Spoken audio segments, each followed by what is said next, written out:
particular week we're looking at winter vegetables. This time of the year is a little bit different than, say, planting the summer vegetables. A bit more limited what you can plant, but there are quite a few winter vegetables which are suitable for still planting now. Ideally, the best time to plant your winter vegetables is while the weather is still reasonably mild, which it is. Anything less than, say, 18 degrees tends to slow the growth down in the vegetables. So ideally you'd have them planted probably no later than March or April in Melbourne. Some years we get colder weather starting earlier, so the sooner you get them in, the ground's still warm, the air temperatures are still warm, and the plants establish better, the root systems get going quicker when we're still getting reasonably mild temperatures. Once you get into the really cold weather, then the plant growth slows down considerably, and you don't get as good a or heavier crop from the plants if they're not growing very fast. But a lot of vegetables are suitable for winter growing in Melbourne, and probably the more popular ones are the brassicas, things like the cabbage, cauliflower, Brussels sprouts, broccoli are all traditionally planted on a regular time through the winter months. Brussels sprouts are probably one of the exceptions where they do have to really be planted early because it's a very long-term crop. It takes a long time to grow and start producing. The Brussels sprouts, they really need to be in the ground pretty early. So even the growers tend to have Brussels sprouts available as seedlings from February generally, or mid to late February. So ideally you get them in the ground about then, or at least, you know, early to mid-March. Any later than that, then the growth really slows down and they don't produce much in the way of Brussels at all.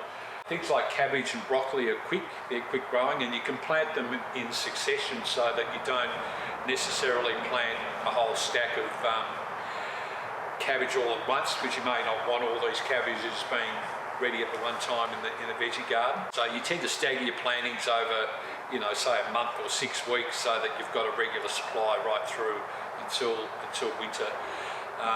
Cabbage love cold weather, and so do broccoli, and so do cauliflower. So they tend to have a better flavour and grow better through the cold weather. The main problems, of course, you get with any of the brassica type plants are grubs from the white butterfly. They're continuous, particularly through milder weather. Once you get into the really cold weather, they're not so bad. New product which is used as a deterrent for white butterfly in the veggie garden. These are like a decoy, so the butterflies are territorial, so if they know there's other butterflies around, then they're less likely to land on your veggies. So if you put these around, if you're growing things like cabbage and broccoli, etc., if you put these around the veggie patch, the white butterflies are less likely to land on your vegetables. That's a good way of deterring white butterfly, which is probably one of the main pests that you get through the autumn, particularly for cabbage and broccoli and the like. With winter veggie planting, it's always a good thing to make sure the soil has been well prepared prior to planting.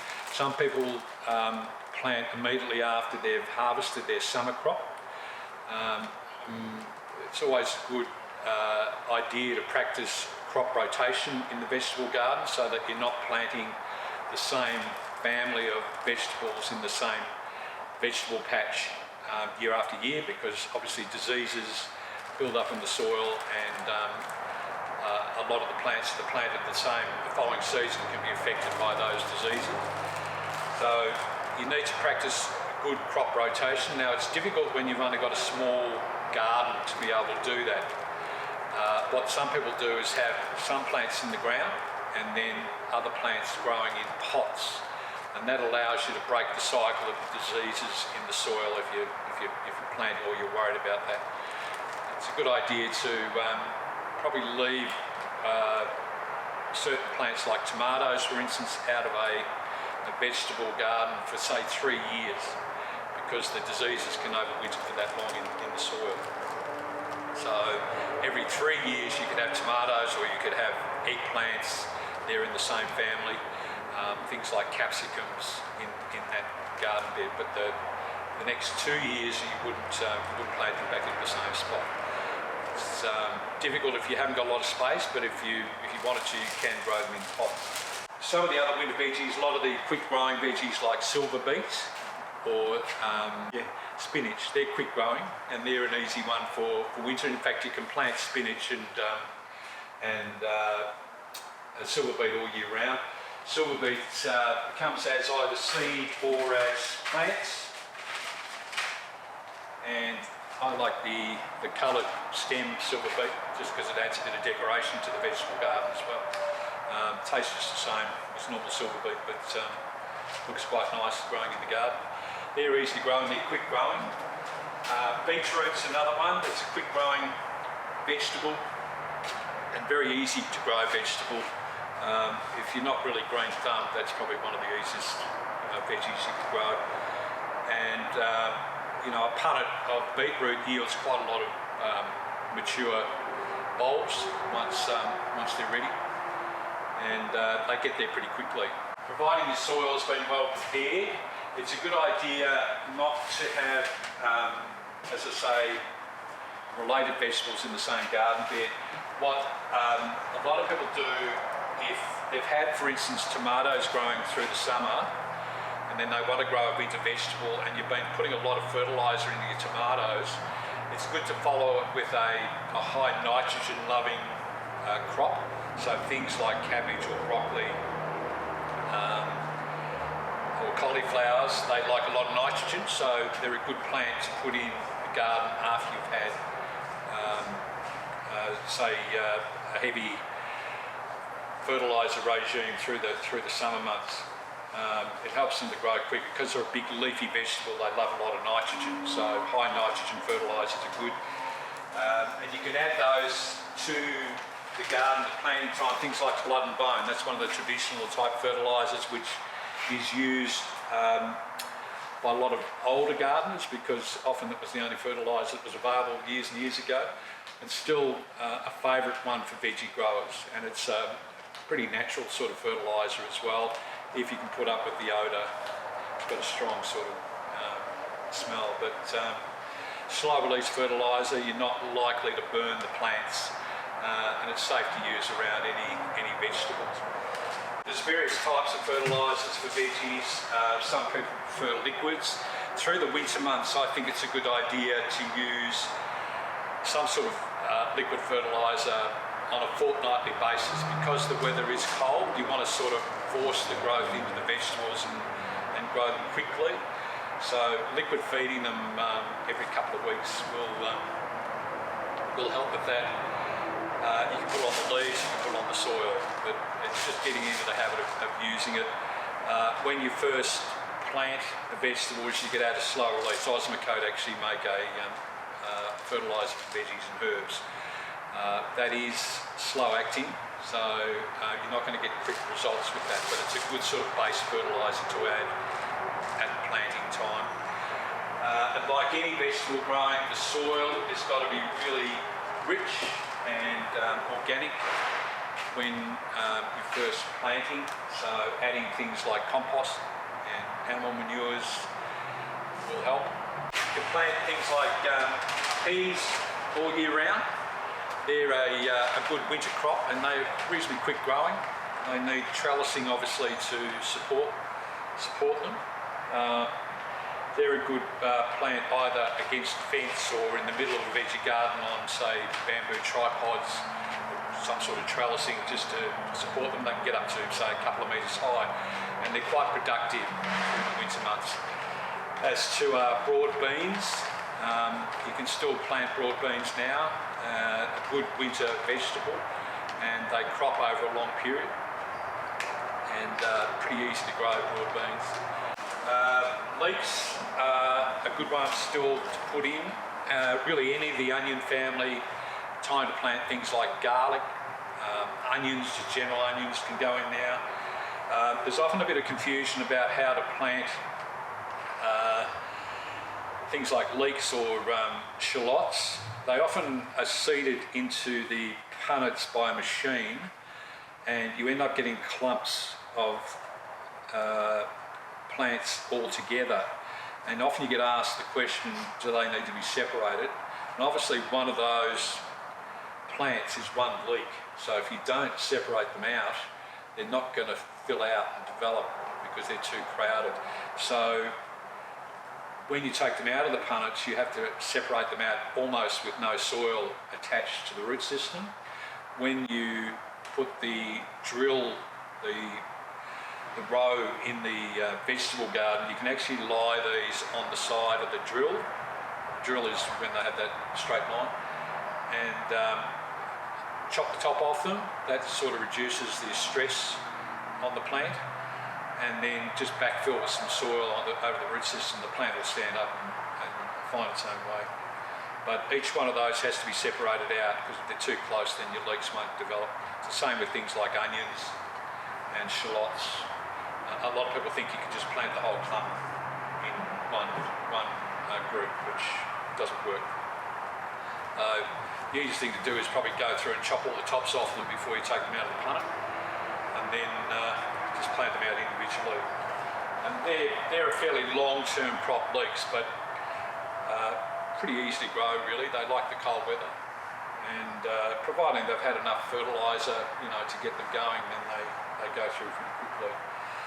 A lot of people like starting off their summer vegetables earlier in the winter to get them up and going, so that they have, say, tomatoes for instance for Christmas.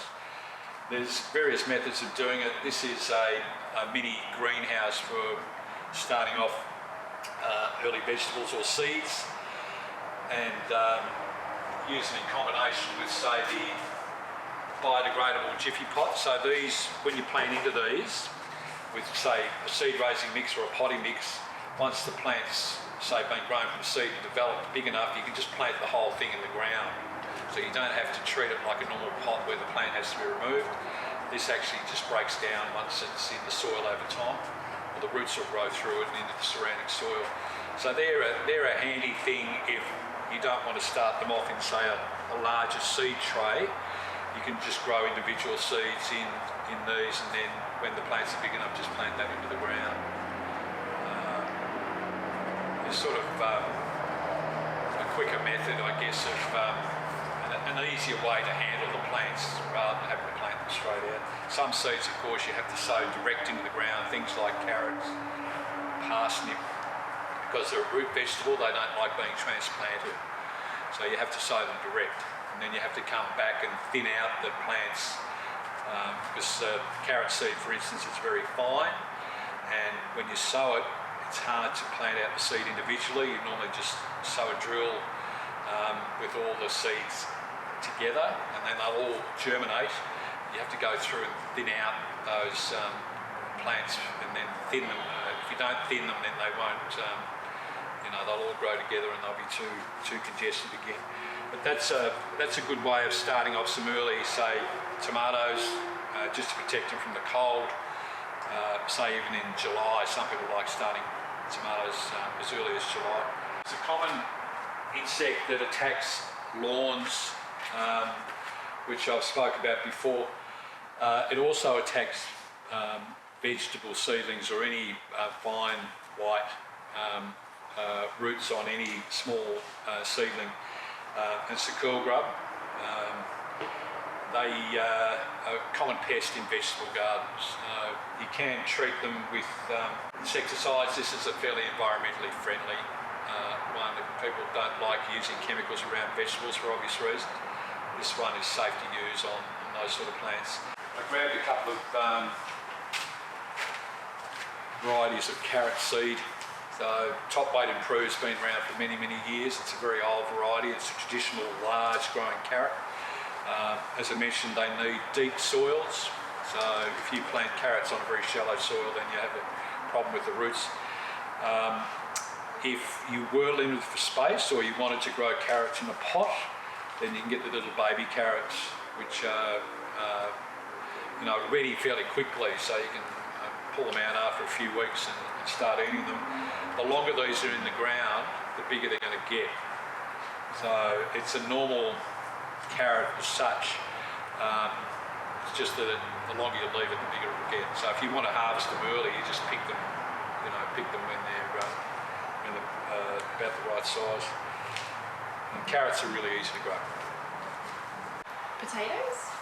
Potatoes. So that's one I didn't mention actually. Potatoes, they start coming into the nursery about June as a seed potato, and seed potatoes are all certified disease-free. So theoretically, if you went to the supermarket or the fruit shop and you bought a potato, and you chop it up and plant it in the garden, it's still going to grow. Providing it's got what they call an eye, when they look at a potato, and it's got if you leave them in the cupboard too long like we do, they get all the green shoots on them. So where the green shoots come from is an eye, but theoretically you can cut up a potato into various sections, and providing each one of those sections has an eye, then that's going to grow into a potato plant. The problem when you buy them from supermarkets, you don't know what they've been treated with, and also they probably haven't had any certification on being disease-free. So when you buy a seed potato from, say, the garden centre, then it's certified as being disease-free, and it's going to be the variety that you're actually purchasing that says on the packet. So they normally start getting planted next month, June. Sorry, they go in June, July, August, and they start growing through late winter, early spring, and then you're normally harvesting potatoes probably Christmas, roughly. It's a topic you could go on and on forever talking about veggies.